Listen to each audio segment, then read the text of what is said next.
Price Lord. அதோட நாம் மயப்படுவதாக. இந்த நாள் உங்கள் அனைவருக்கும் இனிய நாளாக அமையட்டும். இந்த நாளிலும் ஒரு வசனத்தின் மூலமாக தேவன் நம்மோடு பேசுவாராக. 2 தீமோத்தேயு 2ஆம் அதிகாரம் 9வது வசனம். 2 தீமோத்தேயு 2ஆம் அதிகாரம் 9வது வசனம். இந்த சுவிசேஷத்தின் நிமித்தம் நான் பாதகன் போல கட்டப்பட்டு துன்பத்தை அனுபவிக்கிறேன், தேவ வசனமோ கட்டப்பட்டிருக்கவில்லை. பார்த்தீங்களா, இந்த அருமையாக வசனத்தில் பவுல் தீமோத்தேயுக்கு எழுதுகிறார். அவர் கூறுவது என்னவென்றால், இந்த சுவிசேஷத்தின் நிமித்தம் ஒரு பாதகனை போல நான் பல துன்பங்களை நான் இதில் அனுபவிச்சிருந்தாலும், ஆனால் தேவனுடைய வசனம் அது கட்டப்பட்டு இருக்கவில்லை. என்ன எத்தனையோ பாடுகள் நிமித்தம் என்ன கட்டி வைக்கணும்னு நினைக்கிறாங்க, என்ன எத்தனையோ துன்புறுத்தல் மீறதில் என்ன பண்ணுறாங்க, ஒடுக்கணும் என்று சொல்லி பல பேர் வகை தேடி இருந்தாலும் தேவனுடைய வார்த்தையை யாரால் என்ன பண்ண முடியவில்லை, கட்டி போட முடியவில்லை என்று சொல்லி கூறுகிறார். அருமையான சகோதரனே சகோதரியே, இன்று நீங்கள் ஆண்டவருக்கென்று ஒரு வாழ்க்கை வாழ வேண்டும் என்று சொல்லி தேவ வசனத்தை சார்ந்து கொண்டு ஒரு உண்மையாய் ஒரு ஓட்டத்தை நீங்கள் ஓடிக்கொண்டிருக்கும் போது பல சூழ்நிலைகள் உங்களை கட்டி போட முயற்சி செய்யும், தடை பண்ண முயற்சி செய்யும், சோர்வடைய முயற்சி செய்யும், பலவீனப்படுத்த முயற்சி செய்யும். இப்படிப்பட்ட தருணங்களில் நீங்களும் பவுல் கூறுவதைப் போல நீங்கள் கூறலாம், நான் கட்டப்பட்டு துன்பத்தை அனுபவிக்கிறேனே, ஆண்டவருக்கென்று ஒரு வாழ்க்கை வாழ்கின்றனே, பரிசுத்தமுள்ள ஒரு வாழ்க்கை வாழ்கின்றனே, சாட்சியில் ஒரு வாழ்க்கை வாழ வேண்டும் என்று விரும்புகிறேனே, இருந்தாலும் என் வாழ்க்கையில் அவ்வப்போது சில சோதனைகளையும் துன்பத்தையும் நான் எல்லா இடங்களிலும் நான் என்ன பண்ணுறேன், அனுபவிக்கிறேன் என்று சொல்லி நீங்கள் நினைக்கலாம். ஆனால் இப்படிப்பட்ட சூழ்நிலையில் ஒரு விஷயத்தை நீங்கள் நினைத்து நீங்கள் தைரியப்பட வேண்டும். ஏனென்றால் அதுதான் தேவனுடைய வசனம். தேவனுடைய வசனம் உண்மையாக இருக்கிறது. அது நம்முடைய வாழ்க்கையிலே எந்த சூழ்நிலையும் அது தடைப்படாது. அது அனுப்பின காரியமாக நிச்சயம் வாய்க்கும் என்று சொல்லி பார்க்கிறோம்.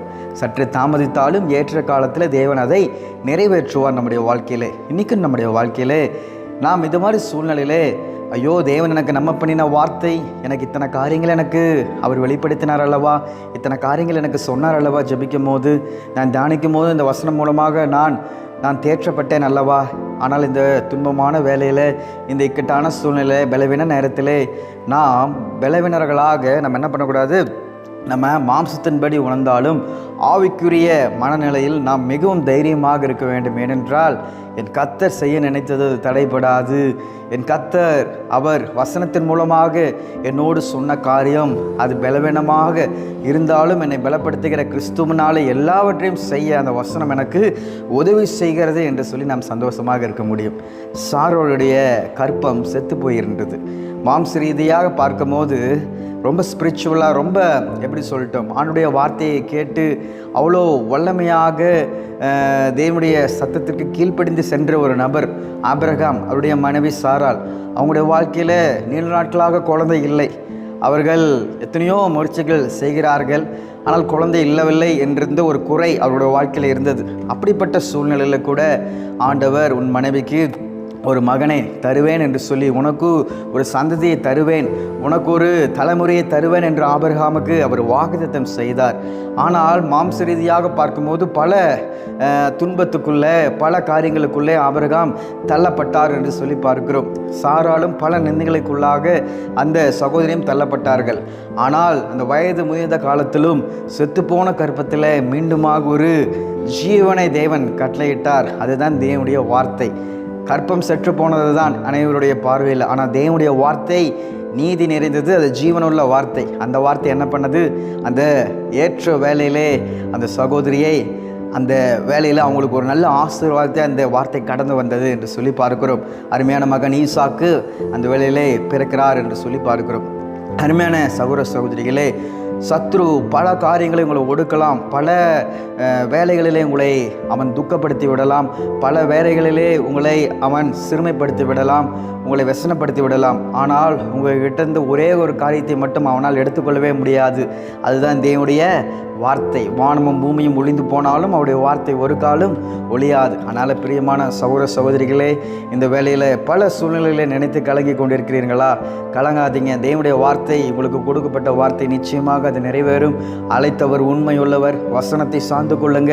பவுல் கூறினதை போல நாம் பல துன்பங்கள் பட்டிருந்தாலும் கஷ்டங்கள் பட்டிருந்தாலும் கிறிஸ்துவுக்கென்று ஒரு வாழ்க்கை வாழும்போது, இந்த சிலுவை ஜீவியத்தில் செல்லும் போது ஒரே விஷயத்தில் நீங்கள் தைரியமாக நீங்கள் பெற்ற அழைப்பில் நினைத்து ஓடுங்கள். தேவனுடைய வார்த்தை ஒரு காலம் ஒழியாது. நிச்சயமாக அது நிறைவேறும் உங்களுடைய வாழ்க்கையிலே. நம்ம ஜெபிப்போமா? எங்களை மிகவும் அன்பாக நேசிக்கிற அன்பின் தேவனே, இந்த ஆசீர்வதிக்கப்பட்ட காலவேளையிலும் உங்களுடைய வசனம் யாராலும் கட்டி போட முடியாது.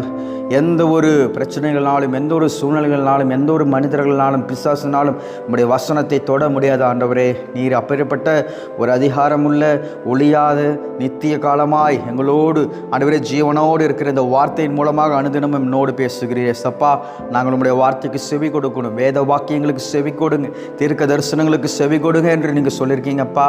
ஆண்டவரே, நாங்கள் எல்லா சத்தியங்களும் நாங்கள் கேட்டு அந்த வார்த்தைகள் இதயம் என்ற பலகையில் எழுதி கொள்ள உதவி செய்யுங்க. ஆண்டவரே, வசனம் கிடைக்காத பஞ்சம் வரும் என்று சொல்லி பார்க்கிறோம்.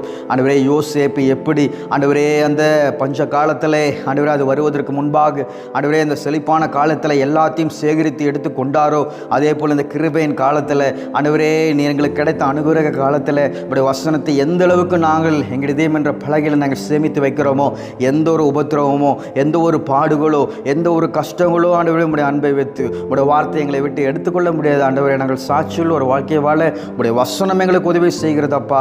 அதை நாங்கள் ஒவ்வொரு நாளும் சார்ந்து கொண்டு ஒரு வாழ்க்கை வாழ ஒப்புக் கொடுக்கிறோம். இந்த காலவேளையில் ஒப்புக் கொடுக்கிற ஒவ்வொருடைய வாழ்க்கையிலும் உடைய வசனத்தை நீர் விதைக்க பண்ணும்படியாக ஜெபிக்கிறோம். மீட்பராக இயேசு கிறிஸ்து நாமத்தினால ஜெபிக்கிறேன் சொல்ல நல்ல பிதாவே, ஆமென்.